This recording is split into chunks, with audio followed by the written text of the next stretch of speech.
नमस्ते दोस्तों, आज की कहानी है हमारी रिवाज या लालच। शादी को 2 साल हो गए, लेकिन हर त्योहार पर बेटी की सास लता जी कुछ न कुछ लेने के बहाने ढूंढती रहती थी। हर बार कोई न कोई रिवाज बताकर अपना लालच पूरा करती थी। साधना जी सब समझती थी, लेकिन जहाँ बात रीति रिवाज की आ जाए वहाँ चुप रहने के अलावा और कोई चारा भी नहीं था। शिखा उनके घर की बड़ी बेटी थी।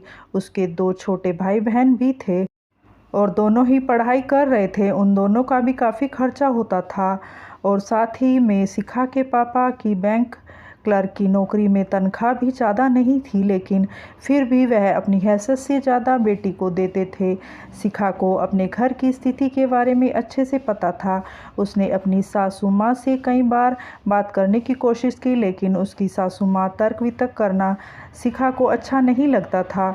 उसे अच्छे से पता था कि उसकी कही हुई बातों का उसकी सासू माँ पर कोई असर नहीं होने वाला।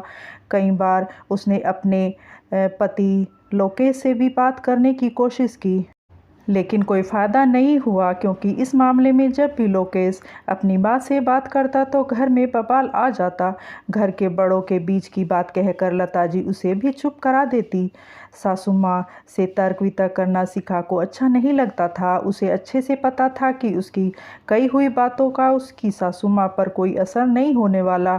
फिर गोद भराई की रस्म का दिन आया। शिखा के मम्मी पापा ने अपनी तरफ से सारा सामान बहुत अच्छे से दिया, लेकिन फिर भी लता जी ने उसमें कुछ न कुछ कमी निकाल ही दी, क्योंकि उनका लालच दिन प्रतिदिन बढ़ता जा रहा था। उन्होंने जाते जाते सबको सुना ही दिया। इस बार तो हुआ सो हुआ, मैं कुछ नहीं कहूँगी, लेकिन बच्चे के होने पर तो कम से कम हमारा मान सम्मान अच्छे से कर देना, और जो भी लाना है हमारे रीति रिवाज को ध्यान में रख कर ही लाना। यह बात सुनकर शिखा के घर वाले को बहुत गुस्सा आया, लेकिन हंसी खुशी का माहौल न बिगड़े इसलिए चुप रहे, क्योंकि लता जी की आदत से भी वाकिफ हो चुके थे। धीरे धीरे वक्त गुजरता गया। शिखा ने प्यारी सी बच्ची को जन्म दिया। सारी रस्में अच्छे से निभाई गई। फिर घर में शिखा की नंद अनु की शादी की बात चलने लगी और देखते देखते अनु का रिश्ता पक्का हो गया। सगाई के बाद शादी का जल्दी मुहूर्त निकल गया। घर में शादी की तैयारी जोर शोर से चलने लगी। सब रस्मों रिवाजों के अनुसार शादी निमटने के बाद एक दिन अनु की सासू माँ अनु के घर मिलने आई। शिखा और लता जी ने उनका खूब अच्छे से स्वागत किया। धीरे धीरे बातें होने लगी। फिर अनु की सासू माँ ने कहना शुरू किया, देखिए समधन जी, शादी का माहौल था और आप लोग भी काफ़ी व्यस्त थे, इसलिए मैंने उस समय कुछ नहीं कहा, लेकिन आपने हमारे रीति रिवाजों का बिल्कुल भी सम्मान नहीं किया और न ही हमारे रहन सहन के हिसाब से लेन देन किया गया। हमारे सब रिश्तेदारों के सामने आपने हमारी बेइज्जती करवा दी। यह सुनकर लता जी सदमे में आ गई, लेकिन समधन जी, हमने अपनी तरफ से सब कुछ बहुत अच्छे से किया। हमने अपनी बेटी की शादी में किसी तरह की कंजूसी नहीं की। पता नहीं कहाँ कमी रह गई जो आपको पसंद नहीं आया। लेकिन लता जी, मेरा घर काफ़ी संपन्न है और मुझे लेन देन का कोई लालच नहीं है, लेकिन बेटी के ससुराल वालों के रिवाज तो किसी भी हाल में माँ बाप को निभाने पड़ते हैं, तो आप भी निभाइए और आगे से थोड़ा ध्यान रखिएगा। यह सब बातें शिखा और लोकेश सुन रहे थे।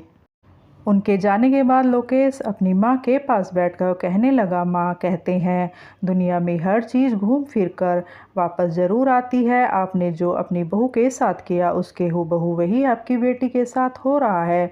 कल तक जब आप रिवाजों के नाम पर शिखा के मायके वालों से हर बार कुछ न कुछ सामान मांगती थी, जबकि आपको अच्छे से उसके घर के हालत के बारे में पता था। मैंने बहुत बार आपको समझाने का प्रयास किया, लेकिन आप समझने को तैयार ही नहीं थी।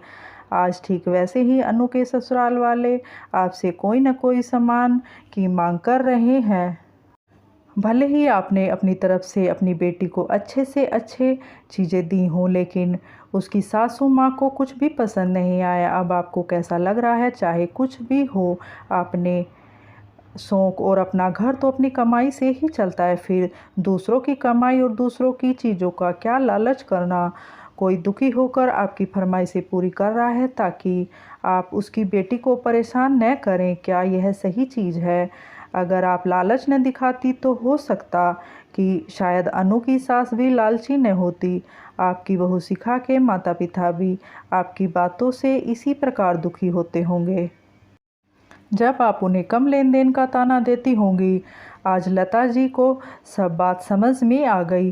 फिर उन्होंने अपनी बहू शिखा का हाथ अपने हाथों में लेकर कहा, बेटा मुझे माफ़ कर दे, मैं बेटे की माँ बनकर लालच में आ गई थी। मुफ्त का सामान देखकर और पाने की लालसा के चक्कर में अपने रीति रिवाज बनाए जा रही थी।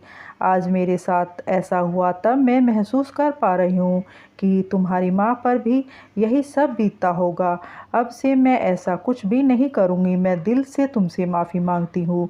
शिखा भी यह सुनकर अपनी सासू माँ के गले लग गई और उनके रिश्तों में मिठास आ गई। दोस्तों, अगर कहानी अच्छी लगी है तो लाइक करना और हमारे चैनल को सब्सक्राइब करना। धन्यवाद।